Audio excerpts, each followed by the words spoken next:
With the release of Sparkle coming up, I will be pulling for her and I will be getting her E2. I just want to kind of go over her kit because she does have a lot of really interesting cool things. And I do have an E6 Imbibitor Lunea. I will be running her with my Jing Yuang as well because apparently one of her talents really does help follow-up attacks. I want to see if this is true. I'm going to be doing numbers from before till after to see the difference on how she performs. I've been hyped. I farmed her and I'm going to max her day one. Like everything's already set, you know, so I'm excited. Anyways, let's kind of just go over her kit real quick.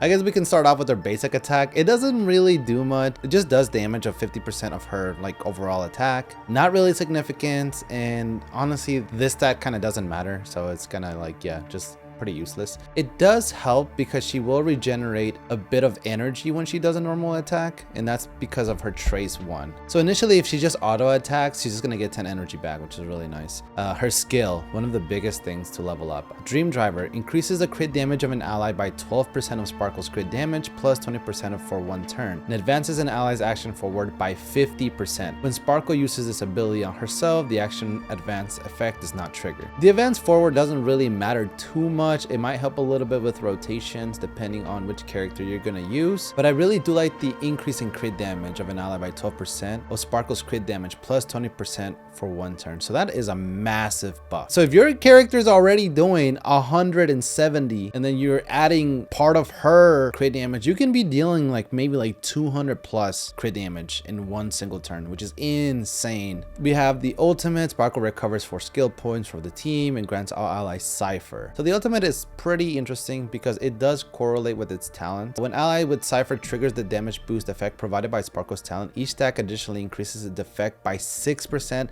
lasting for 2 turns. Cypher is very, very good because it's the ability that helps stack these. So this is pretty interesting because her talent does correlate with it, and this is why. So when Sparkle is on the field, the maximum number of skill points increases by 2, right? Yeah, but we get 7, you know, and in her Eidolon 4 we get 8. And then you get an extra skill point during the start of the battle. When an ally consumes 1 skill point, it increases the damage of all allies by 3% for 2 turns. And this is correlation to her ultimate, so this effect can stack up to 3 times. So 3, 6, 9% of damage if an ally uses more skill points, right? So Imbibitor Lunea immediately uses 3 stacks, right?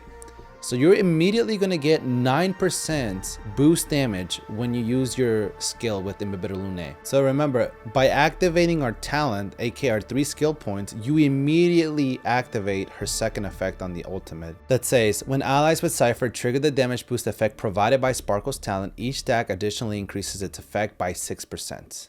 So we're getting a total of 6, 12, 18% on top of the 9%, which is 27% in total. That is insane damage.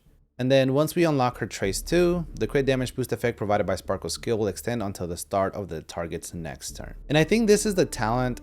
Correct me if I'm wrong in the comments because, you know, I don't really always understand these very well. But what I understand from this is basically with Trace 2 is going to help follow-up attacks do a lot more damage because the turn doesn't end immediately, right? I don't think this applies to Sealy because Sealy does take a turn when, you know, when she resets or whatever. So I don't think this really applies to Sealy. I'm not too sure though. And then her Trace 3 increases all allies attack by 15%. It was switched from 5% to 15%. Now these numbers could not be final. They could change at any given moment. For now, this is kind of like the updated thing that we have right now. And then obviously if you run a full quantum team, you're going to get the 15% plus you're going to be getting the 30% if you have a full mono quantum team, which is a total of 45% attack boost plus everything else, right? And then it gets even crazier when you unlock her Eidolon 1, right? Her Eidolon 1 increases your attack by 40% of all allies with Cypher, and it makes it last for 1 more turn, basically giving you that 40% perma. That is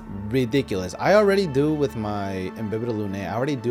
I do about 400,000 to 600,000 in 1 turn, and then I do my ult that does another 68,000, and then I take another turn and then I do 200k. I easily do like 6 to 800k or more. And then obviously ignore does count more than the armor shred. So basically if you have 100% armor shred, the ignore, which is going to be 24%, is going to be even bigger than what you're already getting. So the moment you trigger your talent stacks, you're going to trigger your E2, which immediately is going to give you that 24% ignore. on the enemy targets. Obviously, I won't be pulling for more Eidolons because it's not really worth it going to E6. I don't have the money. Her E4 just basically gives you the extra skill point. At the start of the battle, you get that additional point as well. Not that crazy. I mean, it might help a little bit with rotations, might make it seem like you can go a bit more unga bunga when it comes to these, but I don't really think it justifies as the price for this talent, honestly. Then I don't really think like the Parallel Truth and the Pipe Dreams, the E3 and E5, you know, the little boost, I don't think it really changes much. Maybe the E5, you'll get a lot of value because you'll get extra like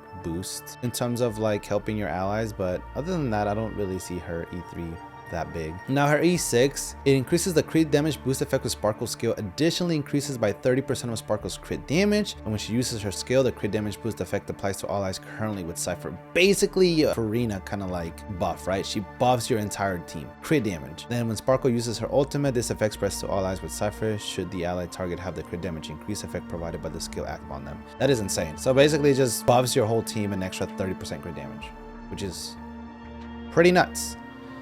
Yeah, honestly, if you pull for that, I think you'll be able to clap everything in the game. Like, there's just no way, right? Like, I have an E6 Imbibitor Lunea, I have an E6 Jing Yuang, and if I pull for this, like, yeah, I'm gonna be good for months to come. But I'm probably not gonna do it because I don't have the money. Again, like as I said, it's not really worth it. I do have her pre-farmed. I did save a bunch of wishes. So yeah, I'm going to be pulling for her, doing I don't want to say an in-depth guide, but I will be going over like, I will be using different teams and kind of seeing in real time what she feels like. And then the damage she's outputting compared to if she's in the team or not, you know, like Jing Yuang without her, how much damage does she do? And then Jing Yuang with her, how much damage does she do? I'm going to have the same teams, you know, different damages. We're just going to kind of give it a test. I do have 70% crit rate. So me missing the crit rate, it's going to be a little bit iffy. We'll do a few trial runs to see if there's any significant damage changes to it, but I do expect a big increase on my Lightning Lord. Yeah, and I'm gonna be testing it out. So if you guys want to watch, make sure to subscribe, comment, and like. Then yeah, it does help out the channel, I guess. Quick plug-in, I guess. But yeah, I will be wishing for it, so expect next video from me pulling for her, and then we're gonna be try her out. You know, I might even do it on, I don't know if I should stream it or not. I'm still debating if I will. If you do, twitch.tv/AxelRob, you guys can catch me on there. Yeah, very excited for this. Very crazy character. I will be pulling for her. I know Acheron has also been released. I don't really want to pull for Acheron because I don't really feel like I need another DPS. I have two E6 characters. But to be honest, you'll get to a point in the game where you really don't have to pull for that many characters. So honestly, I would just pull for the ones you really want. But don't pull for too many characters, because if you don't have enough resources to level them, then it's going to make it very difficult to beat the game. So, you know, the strategy is to beat the game, farm up materials, and then you'll be in a pretty good spot to be able to farm everything in the game. That way you don't miss like extra rewards that they offer. That's all I have for today, guys. Anyways, thanks for catching me, and I'll catch you guys on the next one. Goodbye.